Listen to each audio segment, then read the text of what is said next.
안녕하세요. 한동호의 시기보감입니다. 오늘은 꿈틀꿈틀 진해에 대한 이야기를 해보겠습니다.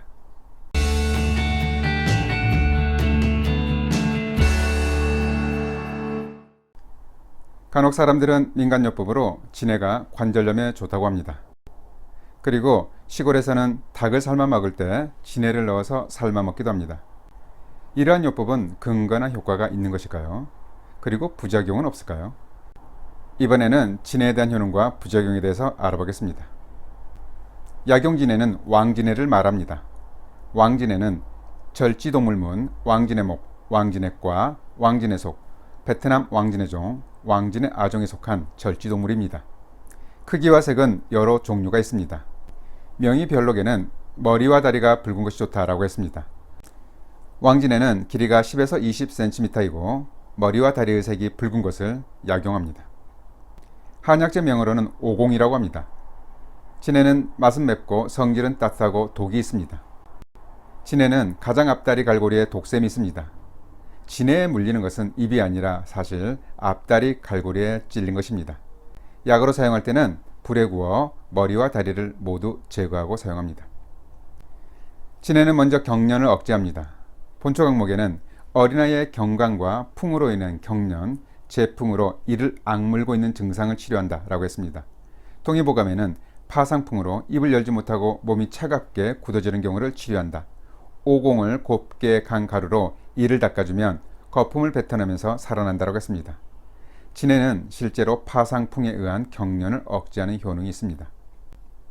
본초 강목에는 진해는 대체로 고름경에 쓰는 약이다라고 했습니다. 고름경에 관련된 병은 간병으로 근육 경련, 근육 긴장, 떨림 등과 관련이 있습니다. 따라서 왕진해는 경축 및 경련성 질환에 사용됩니다. 진통작용도 있어서 임상에서는 3차 신경통이나 안면 근육 떨림 등의 증상에 활용해 볼 수 있습니다. 진해는 항진균 작용이 있습니다. 본초 강목에는 어린아이의 독창에 큰 진해 한 마리와 소금 한 푼을 기름 속에 7일 동안 담가둔다. 이 기름을 가지고 환부에 발라주면 매우 효과가 좋다라고 했습니다. 독창은 두부백선으로 두피에 피부 사상균이 감염을 일으켜 발생하는 표재성 곰팡이균 감염성 질환입니다. 진해는 피부가 아니더라도 일반 피부의 진균증의 외용제로 활용이 가능합니다. 진해는 치질에도 좋습니다. 본초 강목에는 치창으로 욱신거리고 아픈 증상에 진해 서너 마리를 참기름을 달여 한두 차례 끓어오르면 담그고 다시 오배자가루 두세 돈을 넣은 다음 병에 담아 밀봉한다. 참을 수 없는 통증이 발생할 때 이 기름을 환부에 떨어뜨려주면 즉시 통증이 멎는 매우 뛰어난 효과가 있다고 했습니다. 진해에는 소염 진통작용이 있습니다. 진해로 고약을 만들어 사용하기도 했습니다. 수진 경험신방에는 오공고라고 나오는데 일체의 이미 터진 이름 없는 악독을 치료한다. 붙인 지 며칠 만에 바로 독을 제거하고 살을 돋게 하여 기사 회생시키는 공이 있다고 했습니다. 오공고에는 진해와 목별자가 들어가는데 목별자는 베트남 원산지 과일인 거그 열매로 습창을 치료하는 효과가 좋아 한약재로 사용됩니다. 의종 근감에는 정강이 뼈 부위의 궤양인 렴창을 치료하는 오공전이 나오는데 오동기름에 진해, 감초, 독활, 백지를 넣고 달여서 따뜻하게 해서 상처를 반복적으로 씻어주면 풍독이 흩어지고 썩은 살이 점차 빠진다고 했습니다. 이러한 것을 보면 진해는 피부가 헐어 창이 생긴 곳에 외용제로 사용했을 때 효과적임을 알 수 있습니다. 최근 농촌진흥청에서는 왕진해에서 항생물질인 스클로펜드라신이라는 물질을 분해하여 아토피성 피부염과 같은 피부염에 효과적이라는 연구 결과를 발표하기도 했습니다.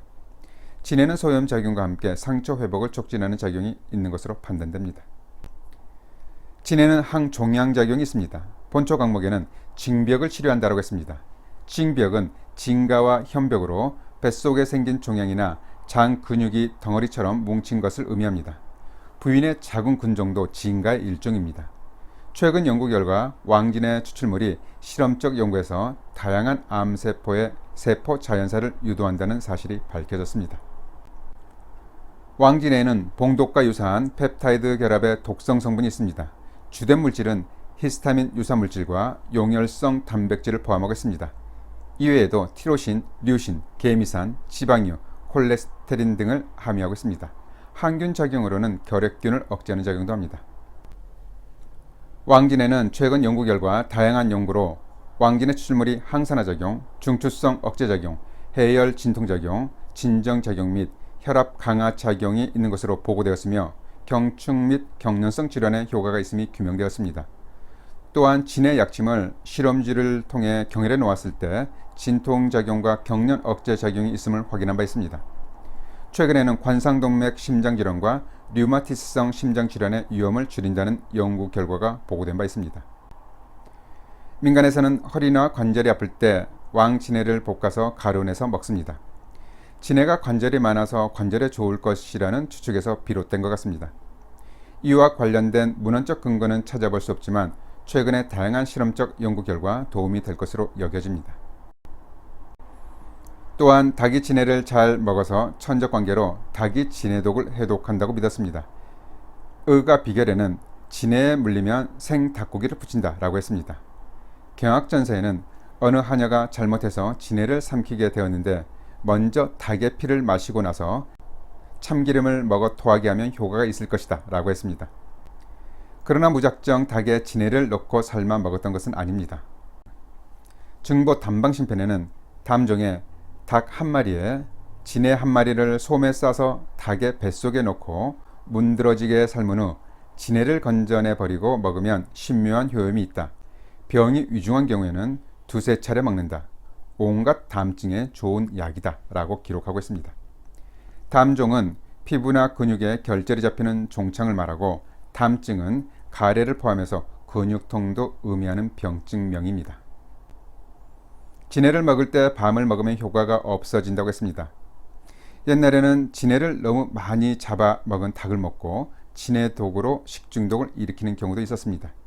의외에는 진해가 독을 남긴 닭고기에 독에 중독되면 답답하고 어지럽다가 입을 벌리고 정신을 잃으며 혀가 붓고 피가 나는데 생밤을 씹어 즙을 내어 입속에 부어준다. 이 이외에는 다른 약은 없다 라고 했습니다. 이러한 기록 때문에 진해를 먹으면서 밤을 먹으면 효과가 없다는 말이 생겨난 것으로 추측됩니다. 진해는 히스타민 유사 물질이 있어서 피부 두드러기 등을 유발할 수 있기 때문에 주의해야 합니다. 또한 임산부는 복용하면 안 됩니다.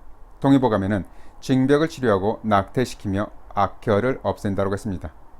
진해는 뭉친 기운을 풀어 헤치면서 어혈을 제거하는 효능이 있는 반면 임신 초기에 낙태의 위험성이 있습니다.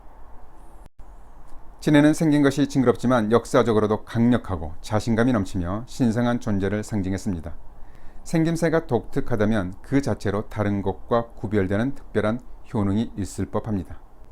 향후 진해를 활용한 다양한 의약품의 개발 소식을 기대해 볼 만합니다. 진해는 건강에는 지면서도 질병을 이깁니다.